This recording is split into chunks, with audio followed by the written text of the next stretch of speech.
Why is it that most language learners never get fluent despite studying and seemingly doing everything right? I had that problem myself, but today I speak 5 languages. So in this video, I want to go over the 3 things that separate the successful versus unsuccessful language learners and how you can start using them today to finally make some real progress. So the first thing top 1% language learners do is that they're not the loud American dad. So what I mean by that is, imagine an American middle-aged dad walking into a convenience store or gas station being like, "Oh hey man, how are you? Let me get one of those and one of those." They ask how are you without even expecting a response back. It's like a tick or something that a ton of Americans do for some reason. Now, no shade at you guys, that's totally fine. But now imagine saying that exact same thing in Japan. Well, because the country is different, the way that they respond to stuff and the way that they perceive stuff is totally different as well. And so the main mistake that people make here is that they approach language learning with the frame of their own native language. But that's totally backwards, because the whole point of language learning is that languages are different. And so I see almost every language learner make this mistake, and it's really killing how natural you're sounding. And so how you solve this problem is by, instead of just memorizing and learning things straight up, like how are you, or what's your name, or hello, or goodbye, you want to think about what would a native speaker say in this situation. Not how would a native speaker ask how are you, but what would a native speaker say in this situation? Because it's not even guaranteed that you're going to ask the same question. And so how I like to approach this or think of this is almost like you're installing a whole new operating system into your head. So depending on if you're using Mac OS or if you're using Windows, it's going to look pretty different once you go onto your computer, right? You're going to have different options, you're going to have different kind of responses, and the settings are going to look different and all that. And that's the same thing when you're changing language, essentially. How I act and how I speak when I speak Japanese versus Spanish versus Swedish versus English, it's totally different. And so, learning stuff is sometimes fine. Like if I want to learn the word for apple or chair or TV in a language. Totally fine. But in terms of a language in general, and verbs and phrases and adjectives and all the other kind of puzzle pieces, conceptual definitions beat just straight up dictionary definitions 99 times out of 100. Because it's not the actual word from one language to another that you're trying to look for, it is how do you express and explain this concept in another language. That is what you're looking for. A cheat code for seeming native when you're in reality not, is not having the largest vocabulary or the perfect grammar, but it's just using words and phrases that natives actually use when they use them. So a well-timed word or slang word or common phrase, when a native would be expecting it from another native, is going to make you sound so much better than like having the perfect conjugation or something like that. And the easiest way to fix this or to learn this is to just see how native speakers use the language and interact with other people in the wild, so to speak. My favorite way of doing this is via either watching something like reality TV or vlogs or movies or anything where people are outside or kind of in everyday situations, right? So don't try to just learn something and then use it, but instead observe the language and observe how people use it, and then download this new operating system. After a while, things will start flowing naturally without effort. But even if you realize that, okay, not all languages are the same and Google Translate is probably not the holy grail of language learning methods, you could still be wasting a lot of time if you're focusing on the wrong things. And this brings us on to the second point, which I call the 6'5" stinky supermodel. So imagine you're this perfect, like Greek god statue of a man, but you can't get a date. Instead of buying your 15th Gucci shirt this month, hoping that, no, this is the thing that's going to make me look 1% better and then everyone will come swarming at me, maybe, just maybe, consider that it's the fact that you haven't showered in a whole year that's actually holding you back. This is a super common mistake that almost every language learner makes. They try to do everything at once, instead of realizing that at all times, there's probably one or maybe 2 things that's actually holding them back. Because sure, it could be that you need one more Gucci shirt in your wardrobe to really look good, but if you're already like a 6'5" supermodel and the world's most handsome man, but you just stink so everyone leaves the room right when you go in, well, it's probably not your looks that's the issue, right? Same thing for language learners. Polyglots they don't just do more stuff straight up. They don't have more shirts. They just do the right things at the right time. And so a system is only as good as its weakest link. So what is your weakest link? That is the question you gotta ask yourself. For a lot of people, that might be output. They haven't spoken enough. If they've actually learned a lot already, but they're not good at speaking when they do it. So maybe try to speak for an hour extra every week. For some people, they might be doing the right things all the time, but they're just not doing enough of it. They might be studying 2 days a week for like 30 minutes and then expect to get fluent. It's probably not going to happen, right?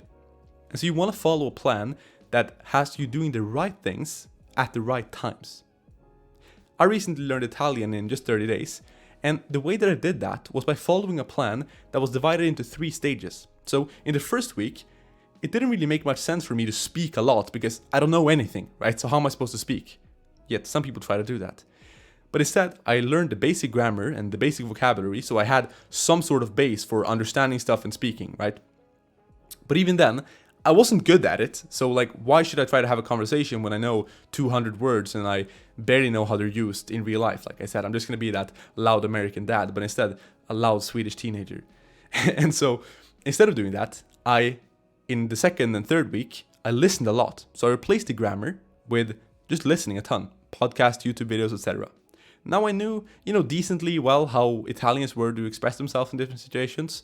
And so what did I do at that point? Well, I hadn't spoken much, so I started speaking. And so if you want to learn languages like top 1%, you gotta constantly be thinking about, what is my shower, right? Think about what is the one thing that, or one or a few things, that if I were to do these things right now and I were to do more of them, I would get exponentially higher returns. Because we all have limited time. Even if you have 20 minutes a day or if you have 20 hours a day, there's always going to be a limit on the amount of things you can do. So you can try to study a bunch of grammar, a bunch of vocabulary, speak a lot and listen a lot, but you're not going to be able to do infinite amounts of all of them.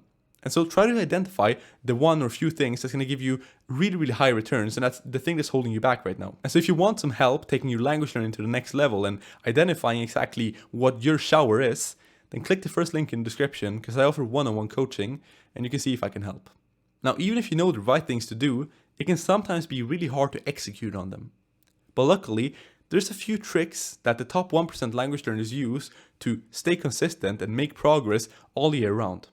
And that brings us to the third tip, which is that they know the power of the chopsticks guy.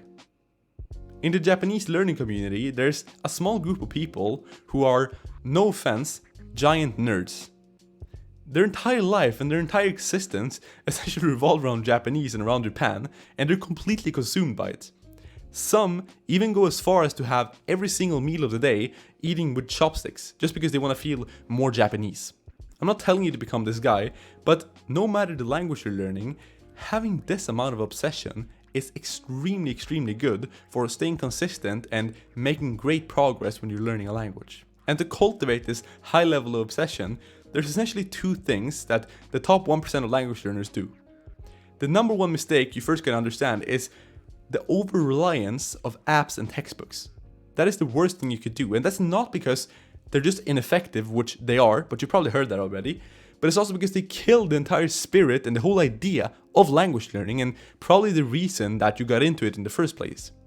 And so the first ingredient to high levels of obsession is essentially living the language and not just studying it.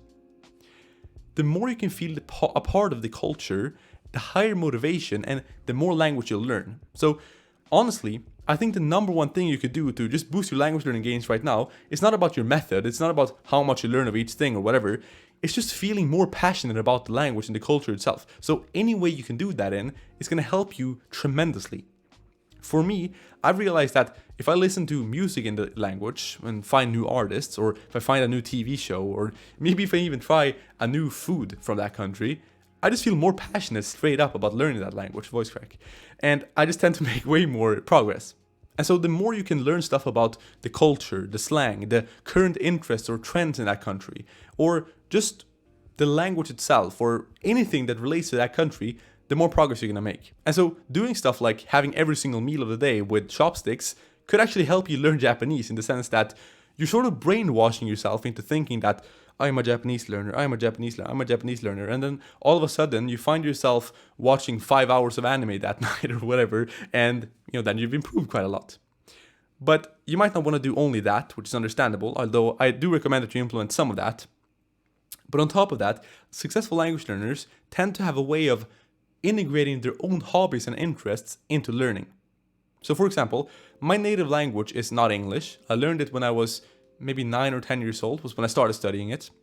And the way I learned it in was not through just apps and textbooks. If I were to try that, I probably would have quit after a few days or a few weeks maybe. But instead, I was extremely interested already in video games, especially when I was younger. And so to watch the most interesting and the most popular kind of let's play channels and stuff like that on YouTube, I was essentially forced to learn. And so when I found an interesting video, I just clicked on it and I was like, well, I might as well watch this in English because the video is more interesting and, I'll learn in the process. And so the more you can kind of adopt that mindset into the new language that you're learning, the faster you're going to learn. For example, the other day there was a UFC event, UFC 317, if you know what you know, and there was a Spanish fighter fighting. And so instead of just watching stuff about the event or whatever when I was excited about it in English, I instead found an interview of the fighter in Spanish, and I also found like prediction videos and stuff like that in Spanish.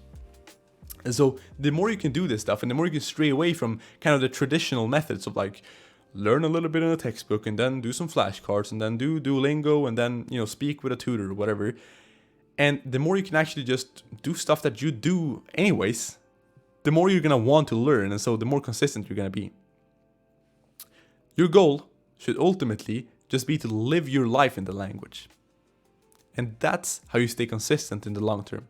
But even if you now know these things and how they're supposed to be used, actually seeing them used in theory is a whole different story. So if you want to learn about how I learned Italian in just 30 days, click the video on screen here, and I'll see you guys there. Thank you for watching, and until next time, keep learning.